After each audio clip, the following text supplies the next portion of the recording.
말씀 함께 보시겠습니다. 구약 욥기 3장 1절부터 10절 그리고 4장 12절부터 21절 말씀입니다. 구약 욥기 3장 1절부터 10절 그리고 4장 12절부터 21절까지 말씀입니다.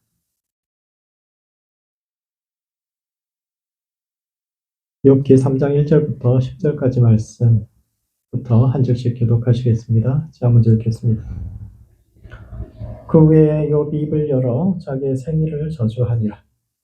욥이 입을 열어 이르되 내가 난 날이 멸망하였더라면 사내 아이를 배웠다 하던 그 밤도 그러하였더라면 그날이 캄캄하였더라면 하나님이 위에서 돌아보지 아니하셨더라면 빛도 그날을 비추지 않았더라면 어둠과 죽음의 그늘이 그날을 자기의 것이라 주장하였더라면 구름이 그 위에 덮였더라면 흑암이 그날을 덮었더라면 그 밤이 캄캄한 어둠에 잡혔더라면 해의 날수와 달의 수에 들지 않았더라면 그 밤에 자식을 베지 못하였더라면 그 밤에 즐거운 소리가 나지 않았더라면 나를 저주한 자들 곧 리와 야단을 격동시키기에 익숙한 자들이 그 밤을 저주하였더라면 그 밤에 새벽별들이 어두웠더라면 그 밤이 광명을 바랄지라도 얻지 못하며 동틈을 보지 못하였더라면 좋았을 것을.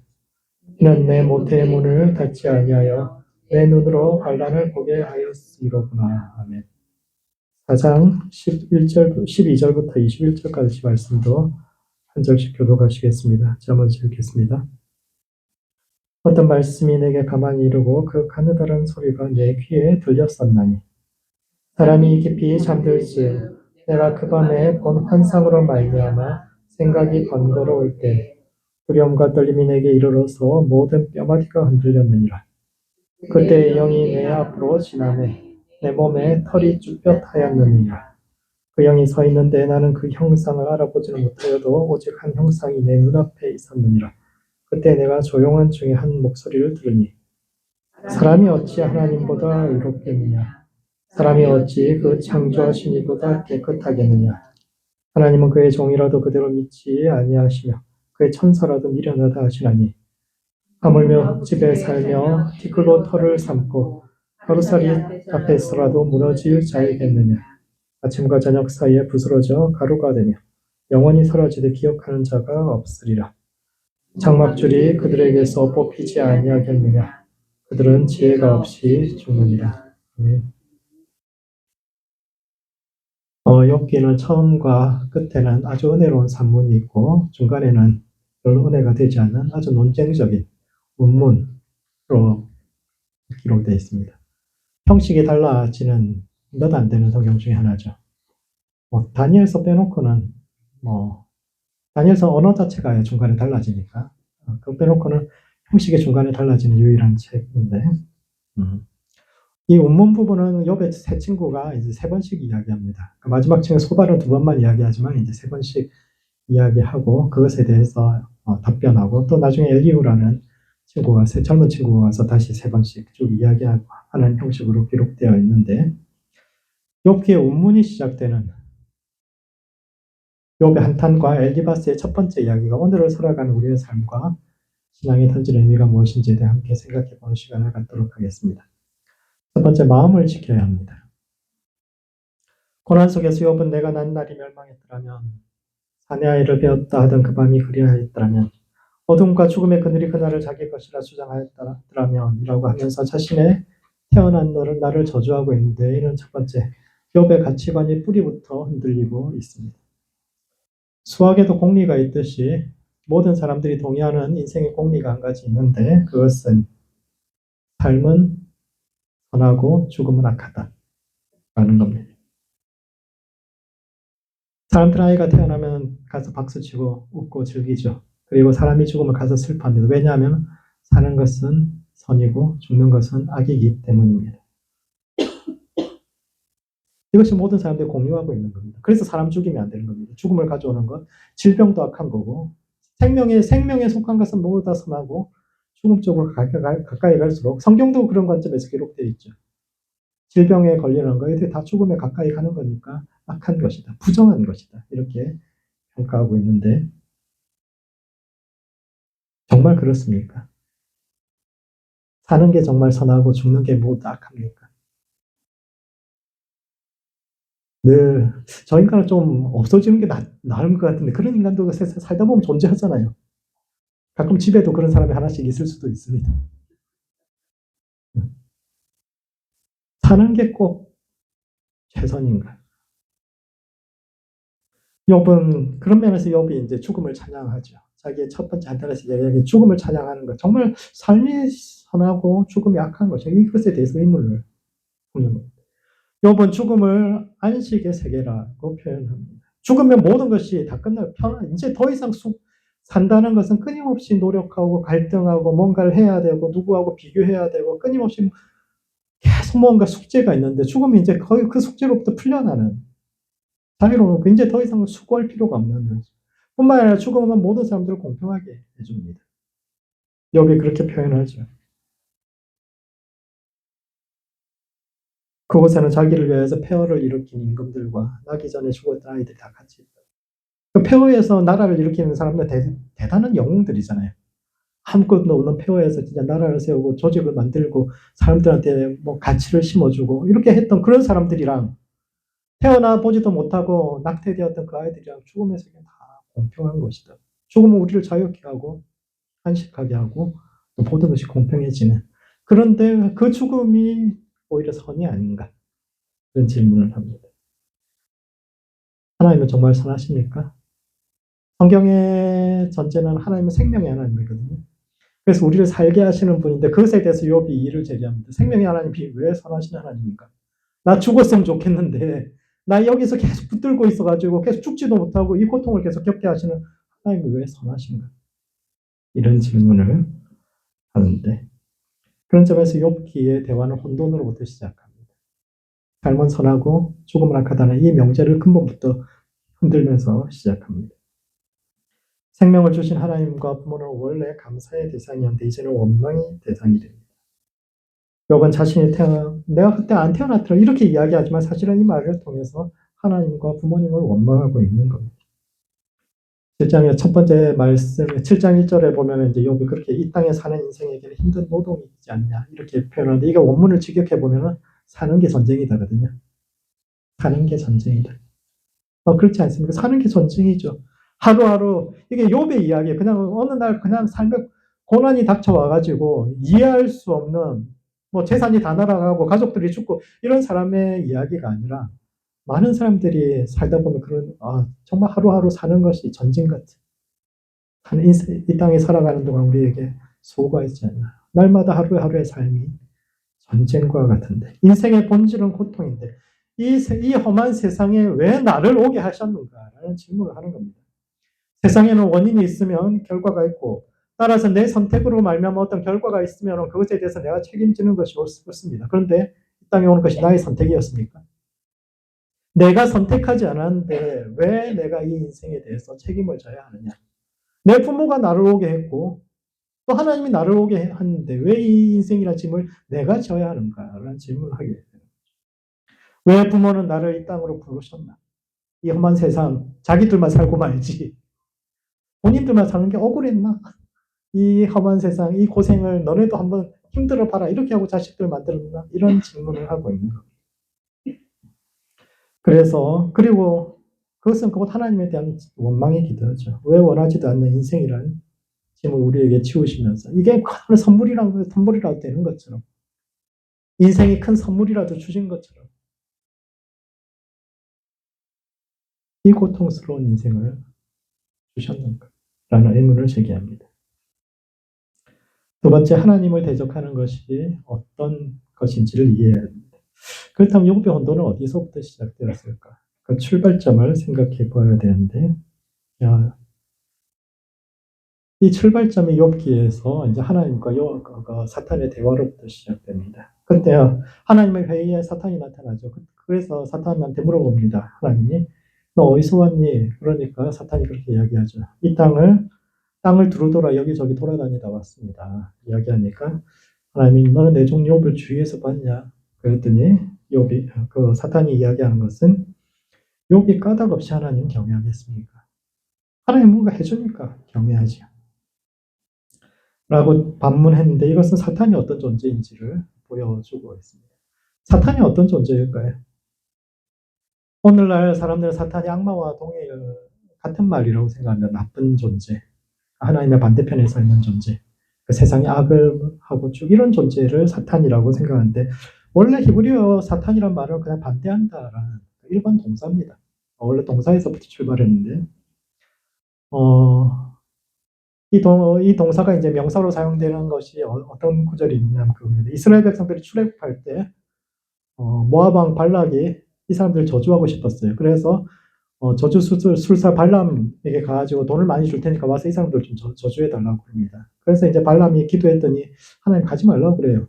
가지 말라고 그랬는데 또 사람을 보내고 돈 더 많이 준다고 그러니까 결국은 이제 거기 넘어가가지고 이제 나귀를 타고 하나님 가지 말라고 그랬는데도 막 나귀를 타고 그 이스라엘 백성을 저주하기 위해서 쭉 갑니다.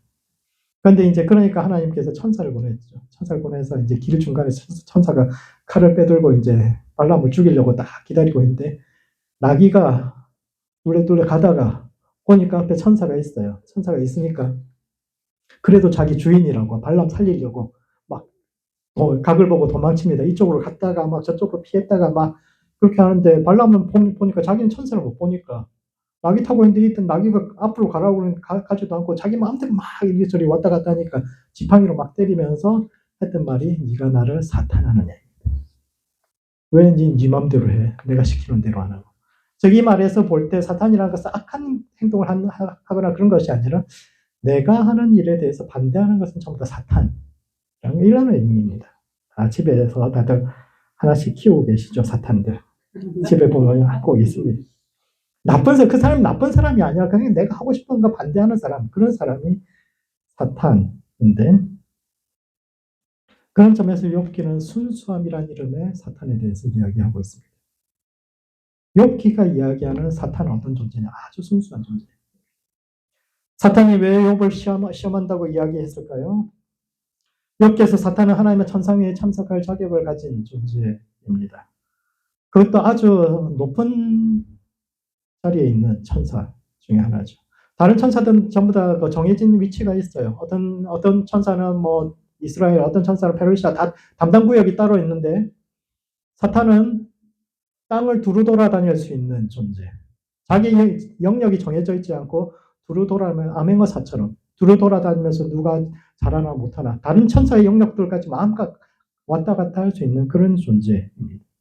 뿐만 아니라 그런 매우 논리적이고 이성적인 존재인데 그가 하나님께 하는 이야기가 사람은 까닭 없이 하나님을 섬기지 않는다.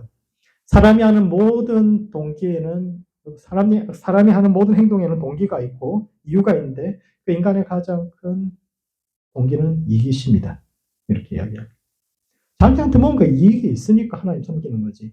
아무런 이익이 없는데 하나님을 섬기겠습니까? 이렇게 질문하는데 이것을 뒤집어서 생각해 보면 사탄이 생각하는 올바른 신앙이란 뭔가 하면 아무 까닭 없이 하나님을 섬기는 거예요. 아주 순수하게. 하나님께서 내게 어떠한 것도 해주지 않아도 나는 전심으로 하나님을 섬기는 그런 신앙을 추구하는 그런 사람이고 그래서 욥을 시험하는 겁니다. 하나님이 욥을 사랑하니까 사탄이 어떤 시험을 해서 이런 차원에서 이야기하는 것이 아니라 사탄은 진정한 신앙이란 어떤 것인가? 순수하지 않은 동기로 하나님 섬기는 그거 인정할 수 없다는 거예요. 뭔가 일이 잘 되기 때문에 하나님 섬기는 그런 거 인정할 수 없다. 그렇기 때문에 시험해 봐야 된다. 이렇게 이야기하는데 이것은 인간에 대한 아주 깊은 불신을 보여주고 이와 같이 사람에 대한 기대와 소망이 없는 사람이 하나님을 사탄하는 존재입니다.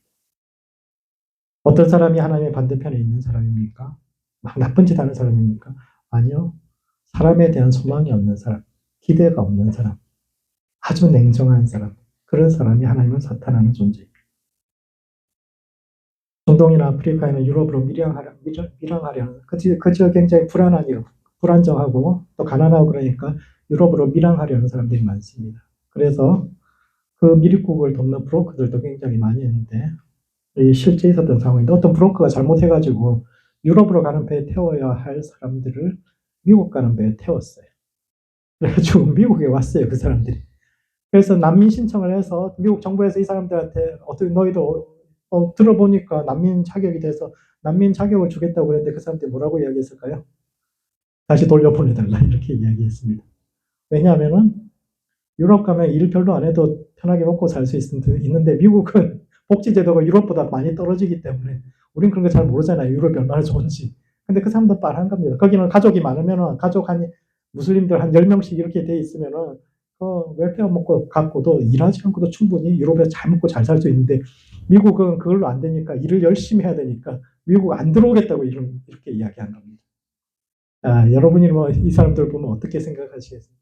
우리 같았으면 어땠을까요?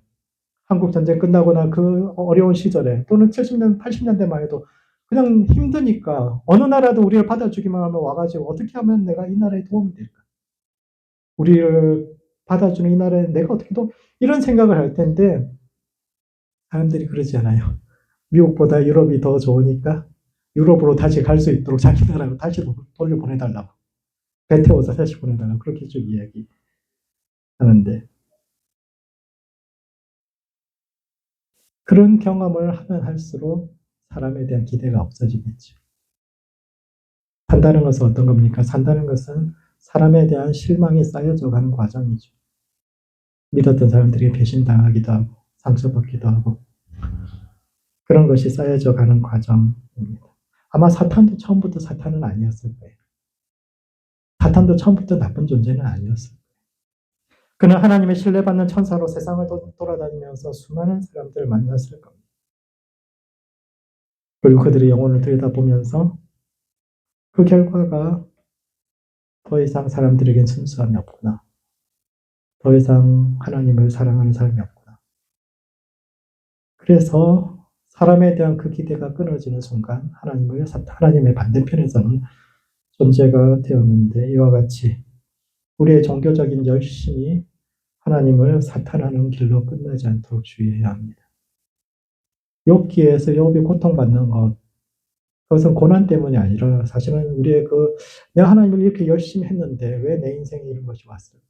나는 열심히 했는데 채워지지 않는 인생에 대한 실망 이런 것 때문에 이제 고통이 더 심해지게 되는데 그러므로 하나님을 너무 사랑해서 혼돈에 빠지지 않는 성도들 되시기 바랍니다. 자기가 의로우면 다른 사람들에 대한 원망이 생깁니다. 가정에서나 교회에서나 직장에서 나만 열심히 한다고 나만 희생한다 싶으면 다른 사람에 대한 원망이 생기고 그래서 자기도 모르게 사탄하는 존재가 될 수 있는데 스스로의 마음을 지켜서 우리 신앙생활에서 가장 중요한 게 자기 마음 지키는 겁니다. 자기의 마음을 지켜서 예수님처럼 다른 사람들을 끝까지 따뜻한 시선으로 바라볼 수 있는 모든 성도들 되시기 바랍니다. 예수님이 정말 위대하신 게 그거예요. 자기를 배신하는 그 제자들 다 알고 계셨죠. 그런데 마지막 함께 식사하시는 그 자리에서 제자들한테 마지막까지도 그들을 사랑하셨다고 이렇게 이야기해요. 사람들이 본인을 실망시키고 자기를 배반하고 넘겨주고 하나도 남지 않고 다 떠나갈 거 아시면서 그럼에도 그 마지막까지 그 제자들에 대한 기대와 소망을 끊지 않고 사랑 그것이 이 시대 교회를 다시 있게 한 것인데 이와 같이 사람에 대한 기대와 소망을 끊지 않는 모든 성도들 되시기 바랍니다. 두 번째 공감하는 지혜를 가져야 합니다. 욥의 한탄에 대해서 엘리바스는 자신이 들은 세미한 음성, 즉 사람이 깊이 잠들 즈음 환상으로 들은 사람이 어찌 하나님보다 의로우며 창조주보다 깨끗하겠느냐라는 음성에 대해서 말하는데 이는 첫 번째, 엘리바스는 영적 지혜를 상징하는 인물입니다. 욥기에 나오는 욥의 세 친구는 각각의 지혜 전통을 대표하는 사람입니다. 가장 먼저 등장했던 지혜 전통이 이제 영적 지혜예요. 인류 역사에서 가장 먼저 등장했던 지혜자들이 전부 다 이제 어떤 영매들이잖아요. 어떤 영적인 세계를 보고 일반 사람들이 보지 못하는 보이지 않는 세계에 대해서 이야기했던 사람들이고 엘리바스는 그것을 대표하는 사람입니다. 그는 자신이 가느다라는 소리, 즉 세미한 음성을 들었다라고 이야기하는데 이 가느다라는 소리라는 것은 엘리야가 이세벨을 피해서 호렙산 동굴에 갔다가 들었던 그 소리, 거기에 세미한 음성이라고 듣죠. 여기서 가느다라는 소리라고 번역했는데 같은 단어입니다. 고대 사람들은 하나님께서 자신의 진리를 우주에 새겨놨다고 그래요. 생각했어요.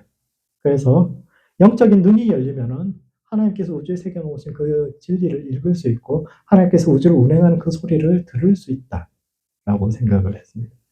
하나님은 끊임없이 사람들에게 말을 거시는데 우리가 그 하나님의 음성을 듣지 못하는 이유는 우리가 세상이 너무 번잡하기 때문에 세상의 소리를 너무 많이 듣고 있기 때문에 우리가 하나님의 음성을 듣지 못하는 것이고 따라서 하나님의 음성을 듣기 위해서 조용히 산에 들어가서 번잡한 마음을 내려놓으면 그때 하나님의 음성이 들린다 이렇게 이야기합니다. 이게 이제 이걸 잘 이야기하는 단어가 이제 피정이라는 단어입니다.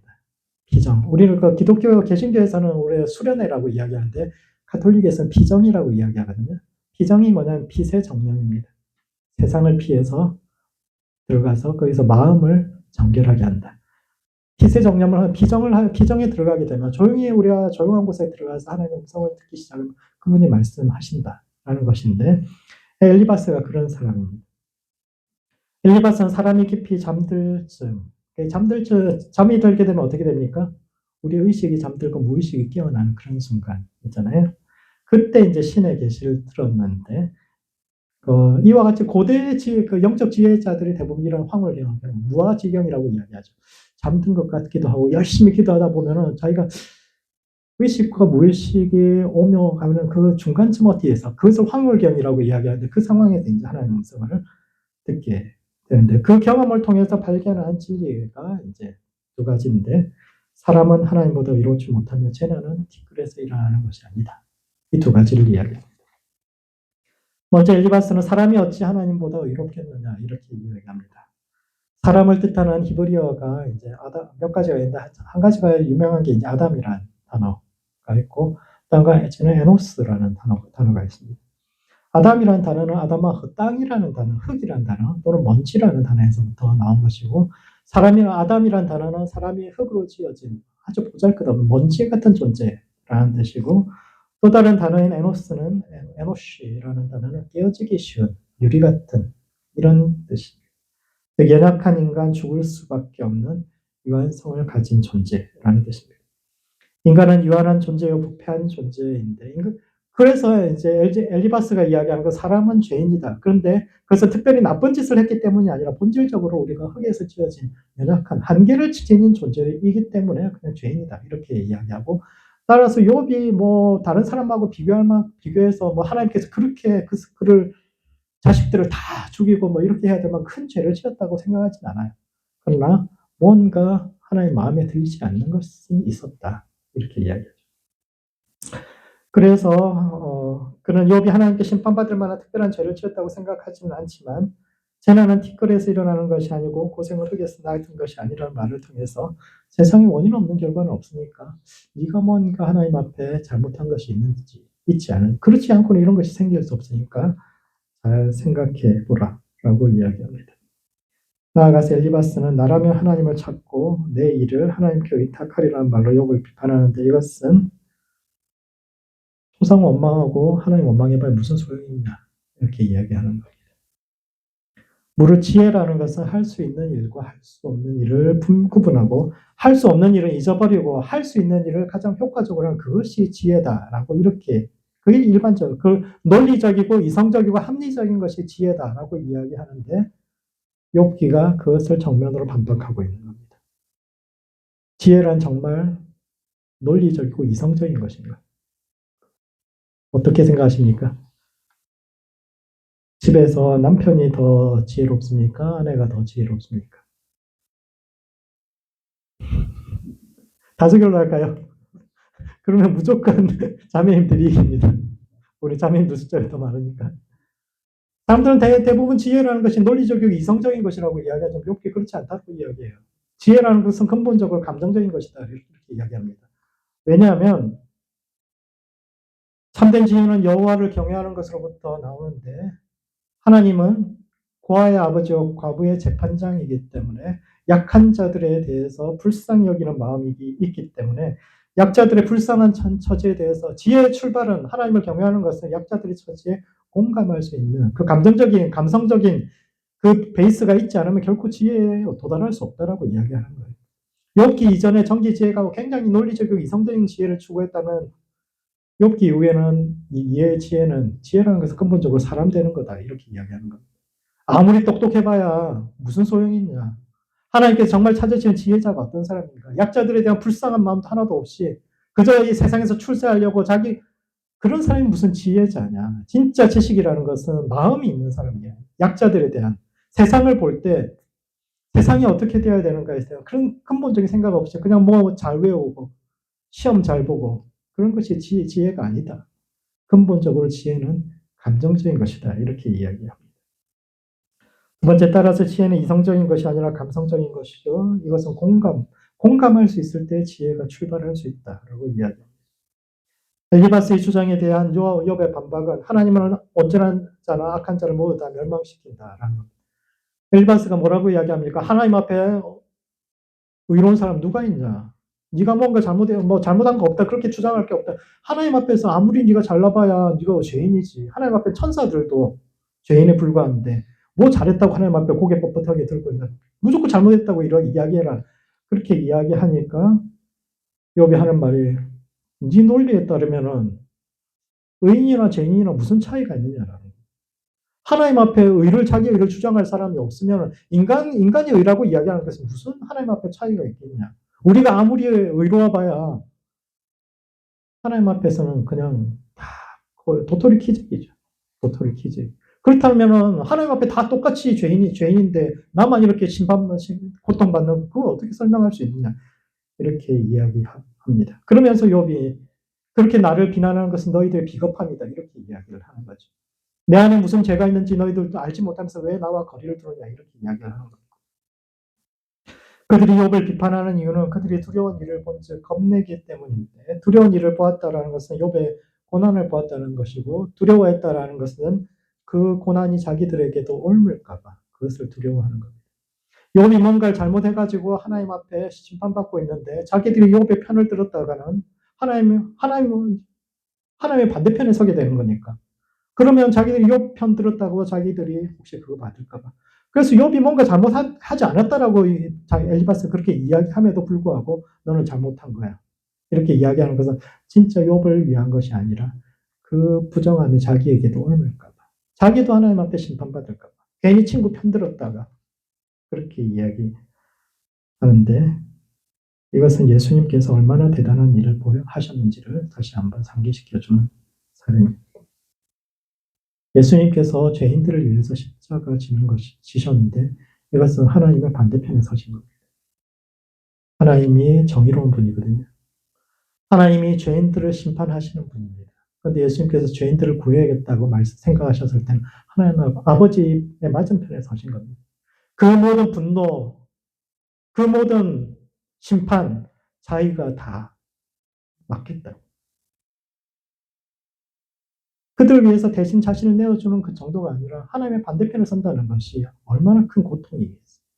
감히 하나님의 맞은편에. 그런데 공감한다라는 것은 그런 겁니다. 누군가를 다른 사람을 공감할 수 있습니까? 우리가 공감하지만 진짜 공감하는 것이 쉽습니까? 공감이라는 것은 무엇입니까? 같은 감정을 느끼는 거거든요. 어떻게 해야 같은 감정을 느낍니까? 아, 저 사람 불쌍하다. 내가 약간 위에서 내려다보 그 공감 아닙니다. 나와 같은 높이에서, 오히려 그보다 아래에서 진짜 그 사람이 느끼는 그 좌절감, 그 슬픔, 그 고통을 내가 함께 겪지 않고 그냥 저 사람 좀 불쌍해. 이거 절대 공감 아니죠. 오히려 그것이 훨씬 사람을 비참하게 하죠. 욥기는 살면서 마주칠 수 있는 이유 없는 고난에 관한 이야기임과 동시에 그런 불행을 대하는 신앙인들의 낮은 영성의 문제를 다루고 있습니다. 똑바로 해야지. 네가 뭔가 문제가 있는 것 같아. 공감하는 것 같지만 전혀 공감하지 않고 오히려 그 부정이 자기에게 옮을까 봐 그 사람과 거리를 두고 우리의 낮은 영성에 관한 이야기입니다. 그러므로 공감하는 지혜를 가져야 합니다. 살다 보면 무엇을 해도 안 될 때가 있습니다.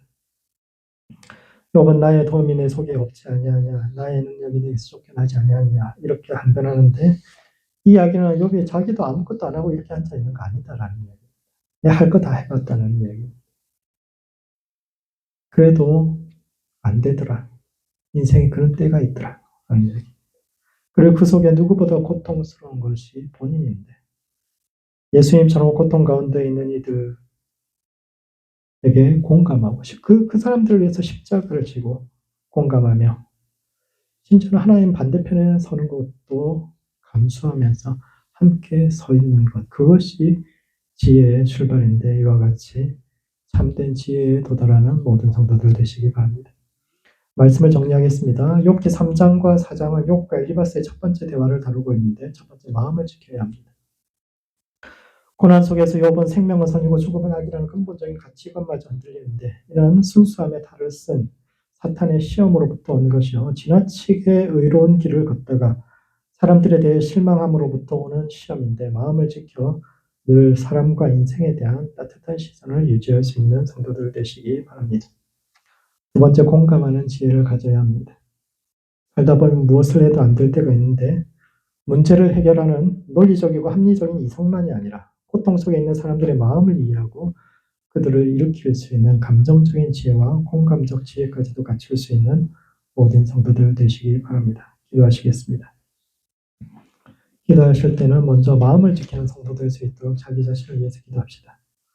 스스로를 의롭게 여겨서 사람에 대한 실망을, 소망을 잃어버리는 교만에 빠지지 않도록 그리고 고난 속에서도 하나님께서 내 삶에 대해서 가지신 선한 계획에 대한 믿음을 잃지 않는 성도 될 수 있도록 자기 자신을 위해서 기도하시고 두 번째는 공감하는 지혜를 가진 성도가 교회될 수 있도록 서로를 위해서 기도합시다. 보아의 아버지요 과부의 재판장 되신 그 하나님의 마음에 공감하여 마음으로부터 서로를 사랑하고 이해하는 참된 지혜가 세상에 가득할 수 있도록 함께 기도하시겠습니다.